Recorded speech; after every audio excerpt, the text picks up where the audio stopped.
बहुत समय पहले एक राजा था जो खुद के बारे में सोचता था कि वह बहुत ही नेक सोच, दयालु स्वभाव और दरियादिली है। उसे लगता था कि वह स्थितियों को सही से समझने, हर बात पर न्याय करने और हर विषय में उचित विचार रखने वाला व्यक्ति है। राजा की 3 बेटियां थीं। एक दिन उसने अपनी बेटियों को बुलाकर कहा, मेरे पास जो भी है वो सब तुम्हारा है। तुम तीनों को मुझसे ही जीवन मिला है। मेरी इच्छा अनुसार ही तुम तीनों का भूत, वर्तमान और भविष्य बना हुआ है, जो आगे भी ऐसे ही बना रहेगा। मैं ही तुम तीनों का भाग्य बनाता हूँ। राजा की यह बात सुनकर उसकी 2 बेटियों ने शांत मन से राजा की बात में हामी भर दी, लेकिन तीसरी बेटी ने ऐसा नहीं किया। उसने कहा, नहीं, मुझे तो नहीं लगता है कि आपके हाथों में मेरा भाग्य है। राजा ये सुनते ही गुस्से में आ गया। उसने अपनी तीसरी बेटी की कई बातों को एक चुनौती के रूप में स्वीकार किया। उसने खुद को अपनी तीसरी बेटी के सामने सही साबित करने की ठान ली और उसे जेल में बंदी बना दिया। इस वजह से राजा की तीसरी बेटी कई सालों तक जेल में ही बंद रही।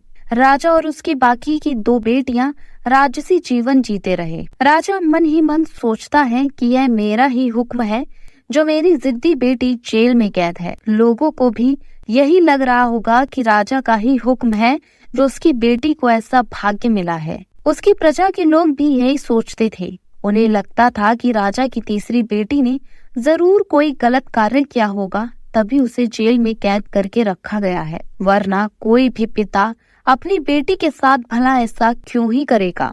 राजा कभी कभी जेल में कैद अपनी तीसरी बेटी से मिलने के लिए जाता था। उसकी बेटी बहुत कमजोर हो गई थी, लेकिन अभी भी उसके विचारों में कोई बदलाव नहीं आया था। मगर राजा अपनी कमजोर होती बेटी की हालत और नहीं देख पा रहा था। एक दिन उसने अपनी तीसरी बेटी से कहा, इस तरह से तुम्हारा जिद करना मुझे बहुत गुस्सा दिलाता है। अगर तुम इसी तरह मेरी आंखों के सामने रही तो गुस्से में मैं न जाने क्या कर बैठूंगा। मैं तुम्हें मौत की सजा भी दे सकता हूँ, लेकिन मैं एक अच्छे दिल का हूँ, इसलिए मैंने सोचा है कि तुम अब मेरे राज्य के पास के ही एक जंगल वाली जमीन पर जानवरों के साथ रहोगी। राजा ने आगे कहा, उस जंगल में सिर्फ उन्हीं लोगों को रखा जाता है जो मेरे आदेश का पालन नहीं करते। तुमने भी अपनी जिद की वजह से मेरी बात नहीं मानी, इसलिए तुम भी अब वहाँ मौजूद लोगों के साथ अपना पूरा जीवन काटोगी। इसके बाद तीसरी बेटी को उस जंगल की जमीन पर रहने के लिए भेज दिया गया।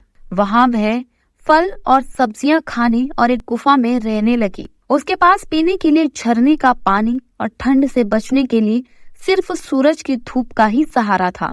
वहाँ की खुली हवा में रहते हुए और फल फूल खाते खाते वो जल्द ही पूरी तरह से स्वस्थ हो गई। उसने वहाँ पर खेती करना भी शुरू कर दिया। गुफा को उसने घर की तरह सजा लिया था और खुशी खुशी वहीं रहती थी। एक दिन वहाँ पर एक भटकता हुआ राहगीर आ पहुँचा। उसे देखते ही देखते राजा की तीसरी बेटी से प्रेम हो गया और दोनों खुशी खुशी वहीं रहने लगे। उस जंगल में उन दोनों के अलावा और भी कई लोग रहते थे, जिनकी मदद से उन्होंने उस जंगल को एक शहर के रूप में बदल दिया। कुछ ही सालों में राजा की तीसरी बेटी और वो राहगीर उस शहर के राजा रानी बन गए। अब उनके शहर की चर्चा दूर दूर तक होने लगी। जैसे ही इसकी जानकारी राजा को मिली, वह उस जंगल में सब कुछ देखने के लिए पहुंच गया। जब उसने वहां की राजगद्दी पर अपनी बेटी को बैठे देखा और साथ में एक खूबसूरत युवक को देखा, तो उसके होश उड़ गए।